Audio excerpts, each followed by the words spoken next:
Со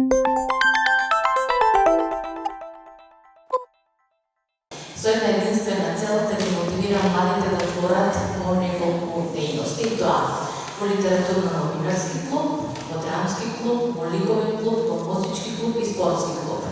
Активностите кои што се случуваат денеска се во рамките на литературно-новинарскиот клуб, но се надеваме дека во годините кои што доаѓаат овој проект ќе се одржи својот континуитет, а следната година ќе имаме можност да се почине и другите негови клубови.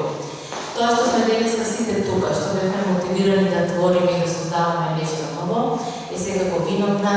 Јана Атанасова, која што е носител и креатор на овој проект, за што бескрено и благодариме. Наистина инспиративни идеја, многу творечество, многу имагинација од вашите наши деца и многу сум нестрплива сите заедно да последиме сето оно што така со својот труд